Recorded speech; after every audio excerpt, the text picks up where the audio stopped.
last chapter of the second part probability. इससे related conditions and some definitions and related problem बताने जा रहे हैं. Probability, as in your previous knowledge, you know that the probability of sure event is equal to 1 and impossible event is 0. It means we can say that probability of any event lies between 0 to 1. Here in your 12th, as we are given first topic, conditional probability. So first we will define what is conditional probability. General में आपको conditional probability के बारे में बता दूं. यदि आपको simple space yes में दो इवेंट्स ई और एफ गिवन है और एक इवेंट आपको मालूम हो चुकी है, इट मींस इवेंटेड जो है वो हो चुकी है और दूसरे इवेंट्स के बारे में आपको बताना है कि उसकी क्या प्रोबेबिलिटी होगी.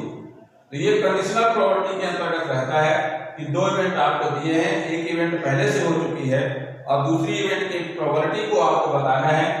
ये जो डिफाइन किया जाता है कि पी ऑफ या F already has occurred, then the formula for this probability is equal to P of intersection F divided by P of F. So we define in the word as if E and F are two events associated with the same sample space of a random experiment, then the conditional probability of the event given that f has occurred is denoted by p of e of f is equal to p of e intersection p of f divided by p of f, provided here p of f is not equal to 0. ये आपके conditional probability में हो गई. Conditional probability के अंतर्गत आपको कुछ property हैं जो आपको ध्यान रखना है. यहाँ पर जैसे फर्स्ट प्रॉपर्टी के बारे में हमने बताया, सपोज किया कि if E and F events of a simple space S of an experiment, then first property P of S of किया. यहाँ पर आपका क्या है, as for proof of this result we know that by the definition of intersection E intersection F में, जैसे यहाँ पर यदि आपका simple space S intersection F देखना है तो उसकी वैल्यू आपकी क्या रहेगी, पी ऑफ एफ रहेगी. So P of S of the F is equal to P of F of the F is equal to 1. यह आपका श्योर इवेंट में हो गया. ये कंडीशनल प्रॉपर्टी से इसका रिजल्ट आपका 1 आएगा. सेकंड प्रॉपर्टी है, हमने सपोज किया कि ये और भी दो इवेंट्स है सिंपल स्पेस एस के और F is an event already has occurred of simple space S such that P of F is not equal to 0. Then P of A union B of F is equal to P of A by F plus P of B by F minus P of A intersection B of the F. यदि आपका disjoint set है A और B आपका, यानी it means these are the value of A intersection B is equal to 0, then we will get the result for this P of A union B intersection F divided by F is equal to P of A by F plus P of B by F. यहाँ पर जैसे आप देखेंगे कि if disjoint events हैं P of A और B, ऐसे cases में आपका क्या बन जाएगा कि A intersection B equal to 0 and it will be equal to 0. Finally we will get the first 3 topics of this result. And the property number 3, P of complement of E oblique F is equal to 1 minus P of E oblique F. Now see exercise 13.1 related to conditional probability problems. Here some questions are directly using the formula. So I am taking question number first 10 as here. In your question number 10, as we are given a black and a red die are rolled. एक black dye है और एक red dye है जो आप rolled करते हैं. Question से नेक्स्ट आपका find the conditional probability for a. यहाँ पर जैसे आपका है ए के लिए find the conditional probability of obtaining a sum greater than 9 given that the black die resulted in a 5। आपको बताना है कंडीशनल प्रोबेबिलिटी में कि एक जो टोटल सम है वो आपका ग्रेटर देन 9 होना चाहिए, जबकि आपको दिया है कि ब्लैक डाई में केवल 5 आ रहा है। तो already if you roll 2 dice then the sample space we get 36। so C, we suppose the event T in which sum greater than 9 it is given, find the conditional probability। आपको greater than 9 total sum होने का conditional probability बताना है, जबकि already आपके पास invented है, जो घटना हो चुकी है कि ब्लैक डाई में केवल 5 आ रहा है, और हमने सेकंड इवेंट यह लिया the events in which black die resulted in a 5, यानी ब्लैक डाई में केवल 5 आ रहा है, और एक इवेंट ई लिया जिसमें आपका ग्रेटर देन 9 है। तो जब दो डाइस रोल करेंगे तो ग्रेटर देन 9 में आपका आएगा टोटल सम 10, 11 और 12। यहाँ पर we need to find P of F is equal to P of intersection F divided by P of F, this formula according to conditional probability। so events in which sum greater than 9 E, यहाँ पर आप जैसे देखेंगे तो 9 से greater than में आपका 2 dice role करने में टोटल सम आएगा 10, 11 एंड 12। तो 10 किस केस में आएगा, ये आपका 5 5 में आ गया, 6 4 में आ गया, 4 6 में आ गया, ये आपका इन तीनों में 10 हुआ, इसके बाद 11 में 5 6 हुआ, 6 5 हुआ, आपका मैक्सिमम नंबर जो है 1 डाइस में 6 होता है, फिर ये आपका 6 6 हुआ, 12 की एक कंडीशन रहेगी। सो number of E V can say that 1 2 3 4 5 6, यहां पर आपका 6 रहेगा, and event F already we have occurred that the result 5 in a black die. So यदि आप ब्लैक डाई और रेड डाई रोल कर रहे हैं तो ये गिवन है आपका कि ब्लैक डाई में केवल 5 ही आना है। तो ब्लैक डाई के लिए हम फर्स्ट ऑब्जर्वेशन ले रहे हैं, तो हमने 5 1 लिया, 5 2 लिया, 5 3 लिया, 5 4 लिया, 5 5 लिया और 5 6 लिया। सेकंड है ये रेड में जिसमें 1 2 3 4 5 6 आ रहे हैं, और फर्स्ट आपका ब्लैक डाई है जिसमें केवल 5 आ रहा है, जैसा आपका कंडीशन में गिवन है। So number of f is also equal to 6 and intersection f, intersection f में आपको वो प्रोबेबिलिटी आपको फाइंड करना है कि ग्रेटर देन आपका 9 होना चाहिए। तो ग्रेटर देन 9 में ये आपका दो ऐसे इवेंट्स हैं जो दोनों में आपका कॉमन है, 5 5 and 5 6। So here number of intersection f is equal to हमने जो है 2, इंसर्ट का नंबर f ये लिखा, number of e, number of f and number of intersection f, and we know that simple space when 2 dice are rolled then we will get 6 square, it means 36। So p of e is equal to number of e divided by number of s, p of f is equal to number of f divided by number of s, and p of intersection f is equal to number of intersection f divided by number of s।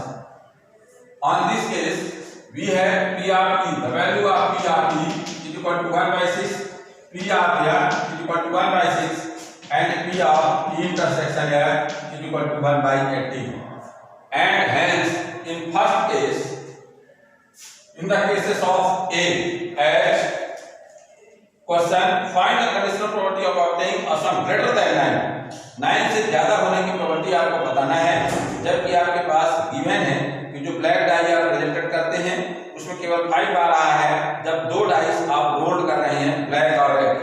तो यहाँ पर जैसे p of e आपने f में लिया, यह आपका condition already है awkward, so the value of p of f is equal to 1 by 6 and p of e intersection f, putting the value of on this formula, so p of e intersection f is equal to 1 by 18, so it will be equal to 6 divided by 18, and the answer of first cases is equal to 1 by 3। Second case में आपका ये जो question आपका second case B में है, find the conditional probability of obtaining the sum 8 given that the red die resulted in a number less than 4। Question इसमें पूछ रहा है कि कंडीशनल प्रोबेबिलिटी आपको ये बताना है कि सम जो है उसका 8 होना चाहिए, दोनों डाइस के ऊपर के नंबरों का सम जो है 8 होना चाहिए। जबकि ये आपका है कि रेड डाई में जो भी नंबर आ रहा है वो 4 से लेस देन आ रहा है। हमने इसमें इवेंट ये लिया कि जिसका सम जो है दोनों नंबरों का सम 8 है, और सेकेंड इवेंट्स को हमने यह तो सपोज किया कि रेड डाई जो रिजल्टेंट नंबर दे रहा है वो आपका लेस देन 4 दे रहा है। Red die given the resultant number less than 4, so events having sum 8। अब 8 ऑक्टेव होने की क्या प्रॉपर्टी है, जब दो डाइस आप होल्ड कर रहेंगे तो 8 होने की प्रॉपर्टी है, पहले में 2 6, फिर 3 5, 4 2, 5 3, 6 2। ये यदि नंबर आते हैं तो इनका सम 8 हो रहा है, so number of p equal to 5। Second, जैसे हमने यह सब कुछ किया कि जो रेड डाई है वो आपका 4 से लेस देन नंबर दे रहा है। यहाँ हमने ब्लैक डाई को फर्स्ट लिया है, रेड डाई को सेकंड लिया है, तो हमने सपोज किया है कि रेड डाई में आपको देखना है जब 1 1 1 1 1 1 आ रहा है, ऐसे केस में आपका क्या होगा, ब्लैक डाई में 1 1, फिर ये ब्लैक है ये रेड है तो 2 1 3 1 4 1 5 1 और 6 1। ये कंडीशन हो गई। लेस देन 4 है आपका, इसलिए आपका रेड डाई में 2 भी आ सकता है, और जो माने ब्लैक डाई में है 1 से 6 तक नंबर आ सकते हैं। सो 1 2 2 2 3 2 4 2 5 2 और 6 2। फिर इसके बाद आपका एक कंडीशन लेस देन 4 में है तो आप 3 भी आ सकता है रेड डाई में, तो 1 3 2 3 and next 3 3 4 3 5 3 6 3। Thus here number of f equal to 18. Now hence on this way the intersection of both events are 5 3 and 6 2. So number of intersection f equal to 2. And this way f meaning p of p of f is equal to p of intersection f divided by p of f by the formula of conditional probability. So intersection f की probability है आपका 2 divided by 36 हो गया, और यह event की जो probability है ये जैसे आपका 18 डिवाइडेड बाय 36 हो गया, these will be cancelled to each other and the result final 1/9 is answer of this question. Now see your next problem, as I am taking problem number 12. 12 is saying here, assume that each both child is equally likely. दो बच्चे हो रहे हैं, boy हो रहे हैं या girl हो रहे हैं, दोनों की लाइकली प्रोबेबिलिटी है। इफ अ फैमिली है 2 children, but is the conditional probability that both are girl, given that the youngest is a girl, at least one is a girl, the youngest is a girl, at least one is a girl. यहाँ पर जैसे आपका 12 question आपसे पूछा गया first, the youngest is a girl and at least one is a girl. Question आपसे पूछा है कि क्या इसकी कंडीशनल प्रोबेबिलिटी होगी, जबकि आपको गिवन है कि दोनों बच्चे लाइकली बोर्न हो रहे हैं, एक फैमिली में 2 बच्चे बोर्न हो रहे हैं, आपको इस तरह से समझ लेना है, और उसमें आपको बताना है कि क्या प्रोबेबिलिटी होगी कि सबसे पहले छोटी जो यंगेस्ट है वो गर्ल होनी चाहिए, और सेकंड केस में आपका कम से कम एक गर्ल होना चाहिए। तो इसमें हमने सपोज किया कि यदि बी फॉर बॉय है और बी फॉर गर्ल को अपन डिनोट कर दें तो सिंपल स्पेस जो आपका बनेगा ये ऐसा हो सकता है कि दोनों बच्चे हो सकते हैं boy boy, boy girl, girl boy and girl. ये इवेंट्स उस फैमिली के साथ हो सकती है, 2 चिल्ड्रन बोर्न होने। अब आपको कंडीशनल प्रॉपर्टी के अकॉर्डिंग हमने सपोज किया कि ये एक ऐसी इवेंट है जिसमें दोनों चिल्ड्रन आपके गर्ल हैं, और आपको ऐसी घटना हो चुकी है फर्स्ट केस में एज वी आर गिवन कि क्वेश्चंस आपका क्या गिवन है कि the youngest is a girl, आपको यंगेस्ट जो है वो आपका यंगेस्ट चाइल्ड आपका गर्ल होना चाहिए। इसके साथ आपको बोथ चिल्ड्रन आर गर्ल्स और youngest child is a girl, ये जैसे आपको बताना है। So see here if a family है what is the conditional property, both are girls. तो first both are girls, both are girls में जैसे आपका here p of e, both girl में आप देख रहे हैं gd, it means p of e equal to number of e divided by number of s, and youngest child is तो youngest child girl में आपका बीजी और जीजी, इसका ये बीजी और जीजी दो केस हो रहे हैं यहाँ पे। तो 2 डिवाइडेड बाय 4, इन दोनों इवेंट्स में जो आपका कॉमन है वो बोथ गर्ल का कॉमन है। So P of intersection F equal to number of intersection F divided by number of S 1/4। According to question we need to find P of क्या, यानी यंगेस्ट आपका गर्ल है और दोनों गर्ल होने की प्रोबेबिलिटी आपको बताना है। सो P of intersection F divided bye P of F and the value of intersection F is equal to 1/4 divided by 2/4. 4 will be cancelled to each other. Finally we have 1/2 is answer of this question. Second case में आपको बताना है क्या events आपके साथ हो चुकी है कि एटलीस्ट 1 इज अ गर्ल और दोनों गर्ल्स होने की प्रोबेबिलिटी आपको बताना है। जबकि ये दिया गया है सेकंड केस में कि at least 1 is a girl, at least 1 is a girl, हमने ले लिया कि both the children are girls, we need to find already events has occurred at least 1 child is a girl. तो at least 1 child is a girl में आपका क्या condition हो जाएगा, एटलीस्ट 1 में आपका ये तीनों आ जाएगा। एटलीस्ट 1 में यानी आपका जो F का केस बनेगा कम से कम एक गर्ल होना चाहिए, इसमें दोनों गर्ल यदि हैं तो भी आपका फेवरेबल इवेंट हो जाएगा। सो P of F is 3/4 and both children are girl having only GG. In this case, P of P is equal to 1/4. Hence, in second condition, already events has occurred at least 1 child is a girl. Then find the probability both the children are girls. So P of P is equal to P of intersection F divided by P of F. After putting the value, we have 1/4 divided by 3/4 and the final answer of this question is 1/3.